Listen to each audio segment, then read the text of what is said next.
Mood হল ভার্বের ব্যবহারের একটি বিভাগ যা তথ্য, আদেশ, প্রশ্ন, ইচ্ছা বা শর্ত প্রকাশ করে।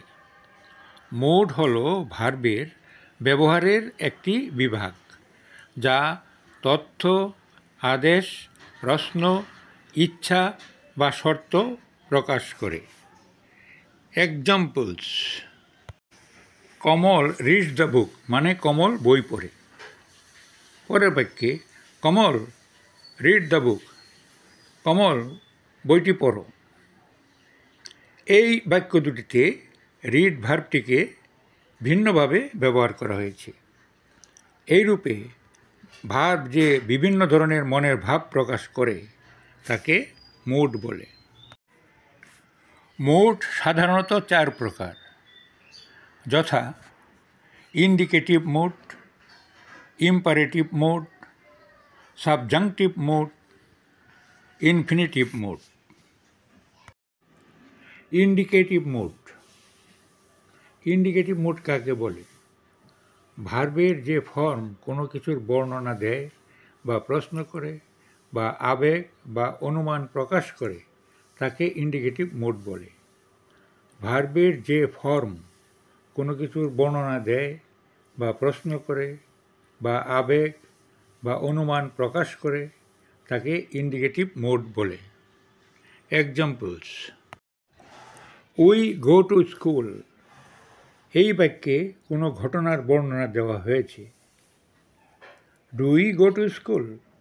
এই বাক্যে কোনো কিছু জানার জন্য প্রশ্ন করা হয়েছে।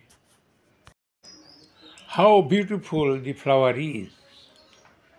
এই বাক্যে মনের আবেগ প্রকাশ করা হয়েছে। If you are intelligent you would understand the matter. এই বাক্যে সত্য বা কোনো অনুমান প্রকাশ করা হয়েছে। Imperative mode. ইম্পারেটিভ মোড কাকে বলে? ভার্বের যে ফর্ম দ্বারা কোনো আদেশ, অনুরোধ, উপদেশ বা নিষেধ বোঝায় তাকে ইম্পারেটিভ মোড বলে। ভার্বের যে ফর্ম দ্বারা কোনো আদেশ, অনুরোধ, উপদেশ বা নিষেধ বোঝায় তাকে ইম্পারেটিভ মোড বলে। Examples: bring me a pen.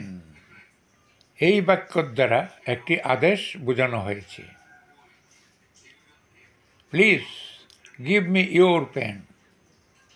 এই বাক্যর দ্বারা একটি অনুরোধ বোঝানো হয়েছে। Respect your parents.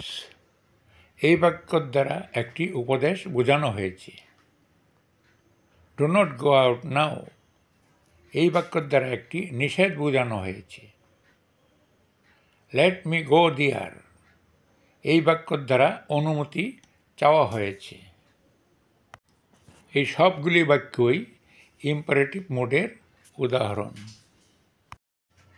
এবার সাবজাংটিভ মোড। সাবজাংটিভ মোড কাকে বলে? ভার্বের যে ফর্ম দ্বারা অনিশ্চয়তা, সন্দেহ, শর্ত, ইচ্ছা, অনুমান, প্রার্থনা বা উদ্দেশ্য প্রভৃতি বোঝায় তাকে সাবজাংটিভ মোড বলে। ভার্বের যে ফর্ম দ্বারা অনিশ্চয়তা, সন্দেহ, শর্ত, ইচ্ছা, অনুমান, প্রার্থনা বা উদ্দেশ্য প্রভৃতি বোঝায় তাকে সাবজাংটিভ মোড বলে। Examples: if you want I can help you. এই বাক্যর দ্বারা একটি শর্ত বোঝানো হয়েছে। May you live long. এই বাক্যর দ্বারা একটি ইচ্ছা প্রকাশ করা হয়েছে। He works hard that he may earn more. এই বাক্যর দ্বারা একটি উদ্দেশ্য বোঝানো হয়েছে। If I were a bird I would fly. এই বাক্যর দ্বারা একটি কল্পনাকে বোঝায়। He tells the matter as if he knew it. এই বাক্যর দ্বারা অসম্ভব কিছু বোঝানো হয়েছে। অতএব এই বাক্যগুলি হচ্ছে সাবজাংটিভ মোডের উদাহরণ। এবার ইনফিনিটিভ মোড। ইনফিনিটিভ মোড কাকে বলে? কোনো বাক্যে ভার্ব যখন ভার্বের মতো কাজ না করে নাউন, অ্যাডজেক্টিভ বা অ্যাডভার্বের মতো কাজ করে তখন সেই ভার্বের ইনফিনিটিভ মোড হয়।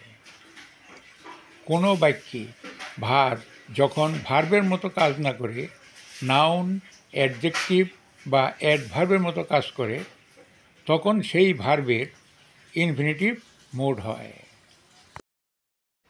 Examples: I like to swim. এই বাক্যে টু সুইম একটি নাউনের মতো কাজ করছে, অতএব টু সুইম হলো একটি ইনফিনিটিভ মোডের উদাহরণ। The person to call is left. এখানে টু কল অ্যাডজেক্টিভের মতো কাজ করছে। I can't wait to see. এখানে টু সি অ্যাডভার্বের মতো কাজ করছে, অতএব টু কল এবং টু সি এরা উভয়ই ইনফিনিটিভ মোডের উদাহরণ। আজকের মতো এখানেই শেষ করছি। Thanks for watching the video.